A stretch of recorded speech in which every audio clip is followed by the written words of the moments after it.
You're listening to Season 3 of Kinwomen ALOUD, where we talk about the things that matter most, the honest moments, the messy ones and everything in between. We're so glad you're here. Let's tune in today for today's episode. Hi, this is Kelly at Kinwomen ALOUD, and we're doing a podcast for women by women, but for friends by friends. I reckon that's an important part of it too, don't you? Yeah. So welcome to my two great friends here, Amanda Viviers and Rose Parker. Hello. Today we're going to have another episode which focuses on different aspects of women's health, and we've been talking about body health and we're talking about soul health, and today we're going to talk about spiritual health. That's going to be a bit of a beauty, isn't it? So I'm really looking forward to that, and I think when we think about the body and we think about the soul, they're kind of topics that perhaps we do touch on a lot, and a little bit of spiritual health is often left in the background. But, you know, living in Australia, which is where we're based, in a really quite a secular culture, it will be interesting to talk about where spirituality fits and where spiritual health fits. But first of all, we love to do a check-in, and I was thinking about that concept of the Are You OK Day, which happens in September, and here we are months later, and we're coming up to Christmas. Oh, lovely. And what do you reckon? I mean, it's not a conversation to reserve for September, is it? and we're pretty good at this. So here I'm going to ask my two friends, are you okay? Rosie, are you okay? Yes. It's such a big question, you know, and it's about whether do you want a light answer or a deep answer, you know, and maybe that's part of the reason people have difficulty asking these questions, you know. So my answer is yes, I'm okay, Kelly, thank you. And no, I'm going to say that because I was telling you girls a little bit earlier that I had a friend and we'd met for coffee and I said that, you know, how are you okay? And she said fine. And later on I learnt she was really not fine and she hadn't told me. And I sensed in that moment a little hesitation, but I didn't do a follow-up question. And I spoke to her later and I said, hey, when I knew that things had been quite difficult, I said, when we had that coffee and we asked that question, I said that moment happened and you didn't feel it, you didn't tell me anything. And she said, I needed you to ask one more question. Wow. To crack me open. And I know it's not just my responsibility, right? No, it is not. You know, and someone just needed that one more, hey, are you really okay? We weren't close friends. It wasn't an easy thing to prompt, but maybe I could have. But you're feeling okay? What's happening in your world? Oh, no, I'm just going to come back to that. I mean, it's all about context too, isn't it? And where you were, if you were in a cafe, you know, you know, it's about knowing when to go deep. And so it's not only about asking the question, it's about being prepared to answer the question too, I think. You know, so often you'll say, oh, hi, how are you? Yeah, good. Yourself? I'm like, what does that mean? What does that even say? It's just like an automatic response off a computer. And we've kind of almost got, in Rwanda, in Kenya, Rwanda, you say, amakuru nemeza, and it's straight away, as soon as I come past someone, you say, amakuru nemeza, and that's it. It's exactly the same, how are you? I'm fine. And everyone just moves on. So it happens in every culture, But I was speaking to a South African woman, and I cannot remember the word, but there is this particular phrase for how are you? And in her culture, you would just go the whole hog. And she came to Australia and she found out people would ask her and she'd think, oh, how lovely, they're asking how I am. So she'd start to tell the whole story and then watch people kind of glaze over, you know. I'm good. Where are we? October. I'm coming up for a birthday. It's been a big year of growth and reflection and, And I think when we ask the question, Mans, when I say it to you, do you normally go straight to pat answer? How do you normally go? It really depends on context is exactly what Who's Rose asking said. it, where you are. So this year on Are You OK Day, I actually remember sitting at my desk and saying to myself, I'm actually not okay. Ooh. I am not okay. But I didn't feel safe in the environment that I was with to be able to really share that. And I think sometimes that's okay. Like your work it's good colleagues, you asked yourself the question, exactly. hey? Your work colleagues are not counsellors and they're not your friends. Like they're your colleagues. And I remember thinking it's Are You OK Day and I'm not okay. And I was super intentional in unpacking on what some of that is. So today, as you asked me that question, I am. Yeah. I'm good. Sounds and like you you did why? some work then. Yeah, I really have processed some things and, you know, there's seasonal things that come with stress And in leadership, there are times of stress and there are times of release. And I think the beauty of Kinwomen, and maybe it's an opportunity for us to share more questions like this, is really coming off your computers and gathering at tables with women and asking some of your friends the same check-in questions that we have. It's a great culture to create. Because I think we should just pop a few of them into our chat and just say, hey, here's some questions to ask each other, because and to ask yourself even. Hey, ask yourself that. Because if I observe culture, Kel, I think we have this really weird paradox. Number one, we've created a culture of oversharing, but a disconnection of presence.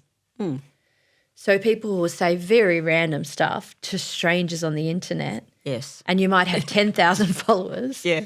And if you sat those 10,000 followers in a stadium, I'm like, would you say that same sentence on a stage in front of 10,000 people fitting in front of you? Because you really even are. Comments, right? You really are. I observe and watch people in the way that they comment. Yeah. And I'm actually not sitting in judgment. I'm actually sitting with compassion that you don't realise how public your dialogue is. Yeah. Part one.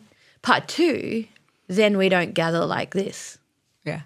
And so I think the power of observance days like Are You OK Day is it breaks down some of that oversharing in public places to private reckonings with truth. Which are the important places. So, hey, kind of lovely, isn't it? For us all to have a little think about that. And we know this is the reality. Sorry, of I what made that people are into a living in. TED Talk, guys. It wasn't the Go, man. Oh, that's great. So we're going to have a little chat here now, and we're going to talk about spiritual health, which is kind of pretty much a follow-on, because it's that depth issue. What's going on below the layers, right? And but I just thought one thing we want to clarify before we go any further is that if we're thinking about the Australian context, for our chat, what spirituality in modern Australia, and that is really diverse and evolving. It's like a mixture of faiths and people's, beliefs in nature and secular philosophies and global faiths. It's all of those things kind of engaging together in Australia. It's certainly you can't bring spirituality down to a particular religion because really there's a real diversity happening here. And our Indigenous traditions as well. They all cross over. So in our secular culture, we really do, we embrace this idea of an interfaith dialogue about it and cultural understanding, seeing that it's also part of culture and where does it fit here? Personal growth that enriches our lives and also our community. So we're going to talk about that, and I really want to drill down today not just into what spirituality is, but how is it seen in our everyday life. Yeah, lovely. So let's have a bit of a conversation. Great. So if we want to, where are we going to start the actual conversation? I just thought trying to say what is spirituality because it is one of those maybe a mishmash of terms now. It used to be really kind of understood, I think, in a simplistic way. But now you can't see it like that. What would you say, man? How would you think of spirituality? Yeah, it's a place of relationship, I think, between another and for me, and everyone's spirituality is really different. Mine is relationship with God, like outside of myself. And that's a key component of what spirituality looks like for me and my understanding. But I know it's not the same for everyone, and that's probably the point of this conversation. It is the point of this conversation because I think it is this idea of understanding spirituality as something beyond us. Like, when spirituality is the sense that there's something beyond us. Now, whatever you believe that to be, it's a recognition there is another world outside of what we can tangibly touch, right? And it's something we largely feel or sense. And I think that's actually, we want to be connected to that and not just feel that we're kind of orphans in this world. What do you reckon, Rose? Yeah, spiritual orphans. Yeah, I love all of that. And for me, spirituality is that sense of connectedness to something that we cannot see, feel, touch, or even try and fully comprehend with our tiny little pea-like human brains, as clever as they are. I have no problem believing that there is a spiritual world. I have evidence of that in my own life. I have through my whole life, through experiences and personal growth, but connectedness to the beautiful world that we live in, the natural world. When I look at the natural world, I see evidence of a creator at work. Yeah. The beauty. I remember telling my little boy, look at the sunset God painted for us today, I know it's random, and there are scientists who'll be listening going, it's all random and it's this and it's that, but even in that randomness, I see such beauty in design that ignites something in me that also desires to create and to create beauty that transcends my human experience, that transforms it and that shares it with people from an open heart space. And that, and I was raised Christian, so I have Christian faith as kind of my foundation, but it's also evolved from beyond that. And for me, spirituality is not a defined religious practice in a place. It's how I live my everyday. It is how you live your everyday. Yeah, I mean, I think it is definitely spirituality for me is this sense of beyond. I can't explain life, and I feel quite open about that now. If all I want to do is rely on what I can see and feel and hear and done and learned, there's always these things happening beyond my understanding, and I think it's just my Christian faith, which is where my foundation is. Surely is. I've just reduced how many things I think I believe. I used to feel like I had to explain the whole world. Now I go, you know what? I actually don't, and I can't, because isn't that the whole idea of spirituality, that it's beyond us? And then we want to contain it within our little knowledge vessel, which I don't know about you, Mans. Is that what's been your experience, or what would you done with the spirituality and foundational beliefs maybe? Yeah, so I've had some really significant seasons of change in my belief and in my frameworks of faith, I would say. I grew up in the Catholic Church. Incredibly foundational, and I still have a love of ritual, a love of quiet, a love of buildings, like that idea of creativity that has been birthed from a sense of place. And I think there is a beautiful sense of presence in place. But in my 20s, just had radical encounters that were really miraculous. And in my family story, there's some really profound seasons of what I would say is presence. And it's really hard to justify to others what presence or healing or the miraculous looks like outside of yourself, except you can just come back to your own personal story of encounter and lean into the beauty of your own stories. And so that's me. But I reckon that's what's becoming so much more understood in Australia, and maybe even more so than countries that have got a strong single faith traditions, whatever they are, is that there is this sense of you can't explain yourself to everyone. Now, I was thinking about is spirituality relevant in Australia? Is it relevant? Has it become irrelevant because of secularism? And I don't think that's the case. Like I was watching Insight, SBS program, and they had a program on spirituality, and they were research was talking about the fact of the rise of spirituality in Australia, right? Not confined to exactly prescribing that, is really happening a lot, particularly amongst the younger generation. Wow. And particularly male. Yes, exactly. And how were they expressing that? Did they go into that? Oh, it was. If you haven't watched Inside, it's like I'll go and watch it. You should watch it. It's like maybe 50 people in a room, yeah, all talking about how it's expressed. Yeah. No, I know the program. And it was that really wide sense of how everyone was seeing it. But I thought, you know what, this is saying it is relevant, and to not want to talk about spiritual health is a little bit like, come on.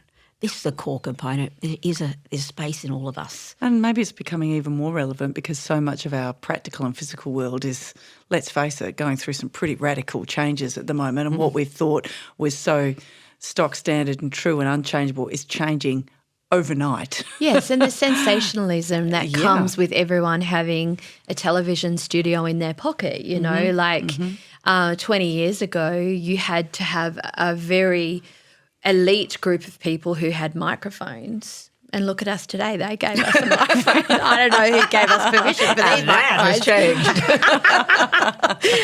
but there is an emancipation of information. But what there is not is a distilling of wisdom, of voices, and truth, actually. Let's just be honest. Yeah, like, the filters are off, I'm not aren't they? going to get into politics here, but I wish I could. Yeah. But just that sense of, like, freedom is so important. But at the same time, just the lens of the conversation has changed because it is in the individual rather than the corporate. And when I say people are just so keen for hope, Yes. so, I mean, I've got a thirst for it. Yes. Right. And I think at one point we thought knowledge could provide that. Yeah. But it doesn't, because there's an unknown that we all sense can make us anxious or hope-filled. And I want a bit of that. We recently lost Jane Goodall, the divine scientist, Yes. and I encourage everybody to go to wherever it's on Instagram or YouTube, and listen to her last message.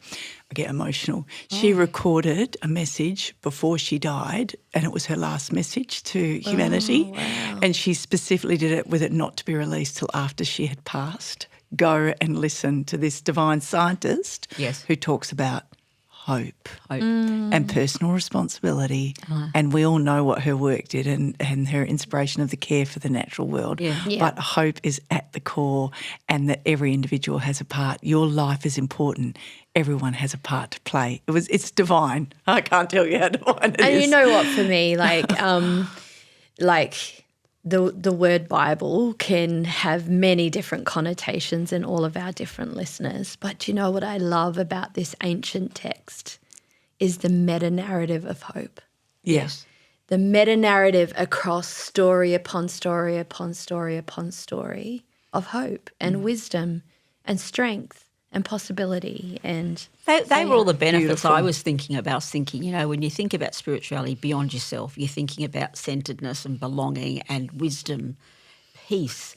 Like, it's all those words that come out of you. Yeah. And that's what, we'd all use those words, right? And compassion and freedom, and they've got a beautiful set of words attached to spirituality. It's so weird how in our culture we have the reflex of almost not talking about it.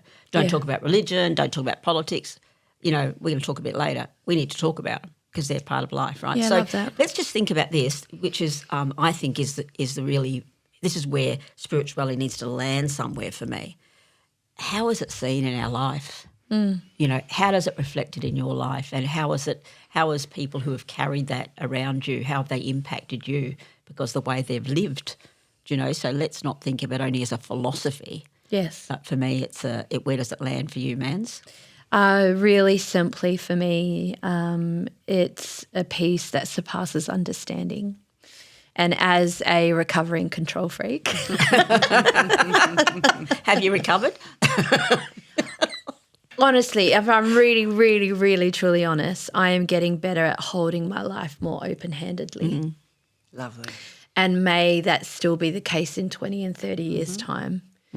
But I don't think it's control freak. I mean, I think it's that sense of it's an anxiety more. What drives that? People, because control infers that you're trying to control, and Yes. but in fact, it's more like a bit of an anxiety about what could go wrong for yourself and others, isn't it? Yeah, I think so. Or I think I've just always been very capable, so I'll just do it my own way, thanks. And I can do it better than you, God. Sorry, see you later. I got this one. Exactly. So Tell my kids that all the time. Just do what I say. I've got it. it's easy, just A to B, done, all over. So for me, I think it's a peace that surpasses understanding, where I'm able to walk with a knowledge that there's more, and I don't need to control it. Nice. And you might never know it or fully understand it. Yeah. I can let go because everything's not knowable. Yeah, Not knowable. absolutely. What about you, Rosie? What's the question? How does it land for you? What does your spirituality look like? Or I was thinking we had a conversation one time about your dad, Yeah. your stepdad, and what that kind of his way of living his spiritual life. So that impacted you. okay, well, I'll talk about that. Just thinking about how does my spiritual reflect in my everyday. I hope It reflects in the way that I treat people, generosity, unconditional love, and treating people as equal. Like I've had that from both my Christian framework, but also my health framework, my occupational therapy framework. We are taught to make no value judgments of the people that come in front of us. So to me, that also reflects that statement of faith, which is everyone's created equal. And that includes animals too. My husband puts me to shame. He will not even kill a spider or a bug. They have to be taken out of our home and put in the garden.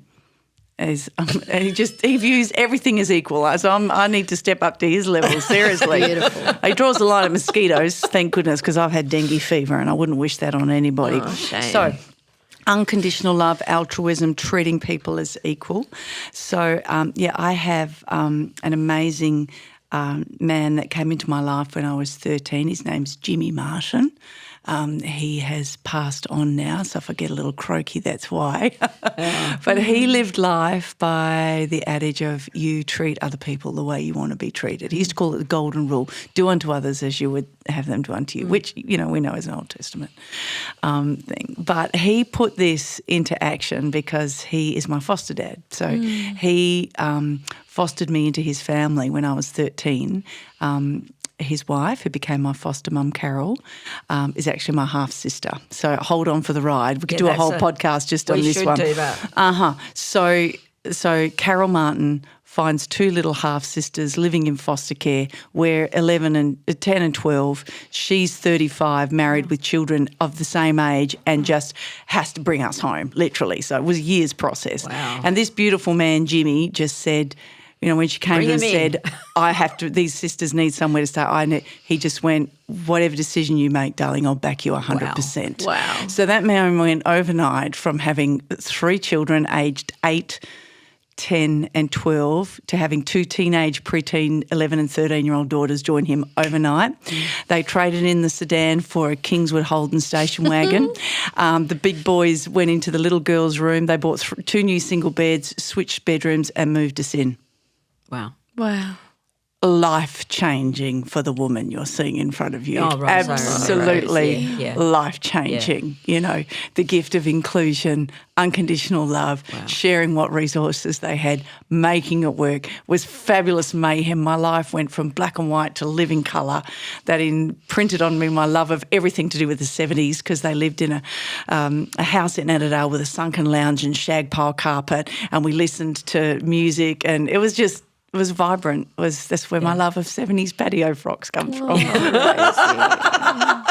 So Jimmy Martin, I love you with all my heart. He was taken from us way too young. And he lived his life service to others. Beautiful, Rose. I think for me that's where it lands too, Rose. It's the idea of you serving. Are living embodiment of that. You've just come back from Rwanda, which we're going to hear more about in the next episode of your amazing work. To talk about. But I think for me what lands is how do you treat others? Because if you believe there's something beyond you, then you're not the centre of the universe. Yeah. And other people matter a great deal, no matter what they've got or haven't got, what they look like. I'd really love all our world leaders to get a revelation of that right now.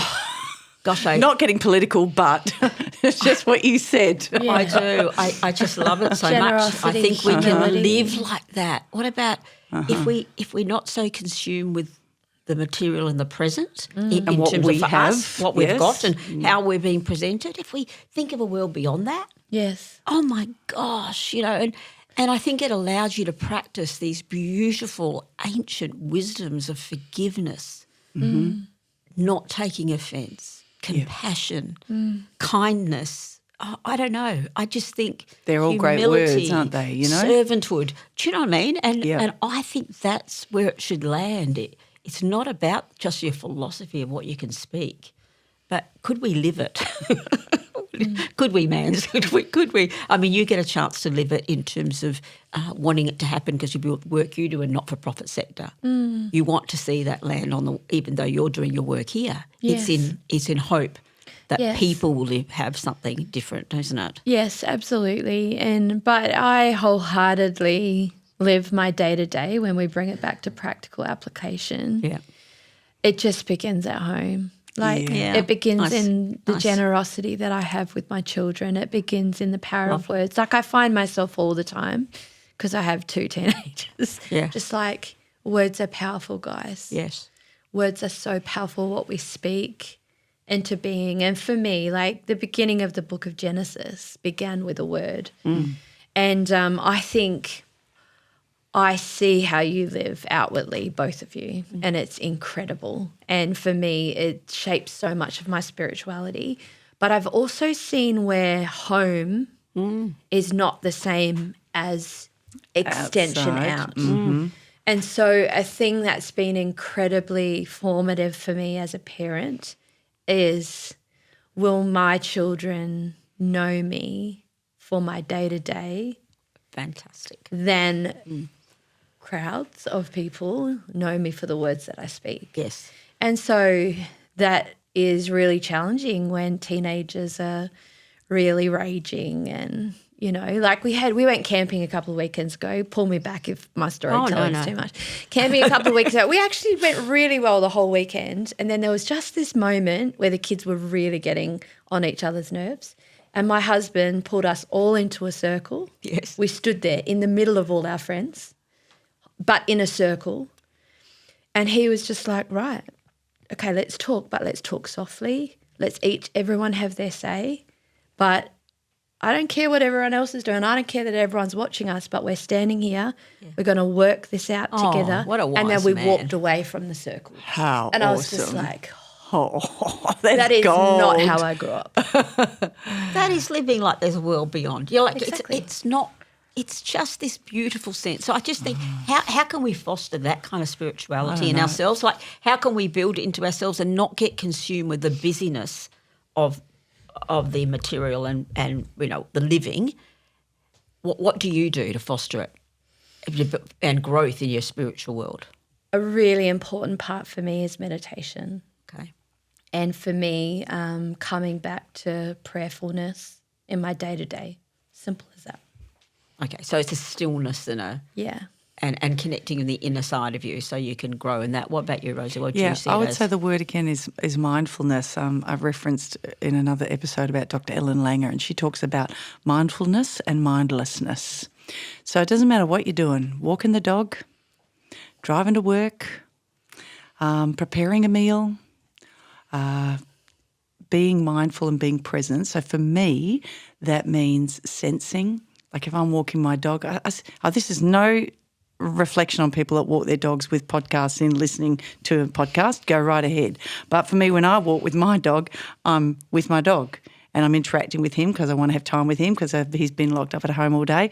And we do the park and we do the sky and we do the beach. And so I want to sense all of that natural world, and I feel myself slowing down and just being really, really present in that moment. That might be a really good tip for me because I used to put the pod in AirPods in and kind of take it as an escape from all of that. But sometimes I think it could really help me to do that engaging. To ground, yeah. rather than It is very grounding. hide away in a way in my head. What's yours, Kel? Because I kind of think if I was going to give any thought about how to develop our spiritual worlds, for me, I would say, gosh, we've just stepped back too far from having these conversations. Right. We're So allowing start the conversation polarisation again. is happening in the world and people saying we don't talk about politics, religion. I'm like, why don't we just talk about things well? Why don't we avoid respect one the another? conversation? Because for me, it's like that stops us from growing and learning from each other and holding hands around a circle and then walking away and being able to leave it there and not think badly or otherwise of each other. So I would just say, can we get the conversation happening again? I love it. And I want to learn and listen about other cultures and their religious beliefs. I've never been to a Hindu service or a Buddhist service. I've never been to any of that. I would love to inform myself more as a chick who's white and grew up in Freo. What else? How do other people express their spirituality and their culture? Because learning and listening and understanding that is super important, especially in a world that I see is just becoming more and more polarised about the us and the them. For me, it's like we have different restaurants with different, they all serve food, but the food is slightly different and the music's slightly different and the decor is slightly different, as well. But it's all serving nourishment, you know. And a lot of spirituality, if I can just say, is culture. Of course it is. It's not, it really is something to learn. I thought it's like there's lots of paradoxes of life you get to talk about, uncertainty, questions, struggles. When you have the conversation, it's like they all come out, right? So embrace the tension.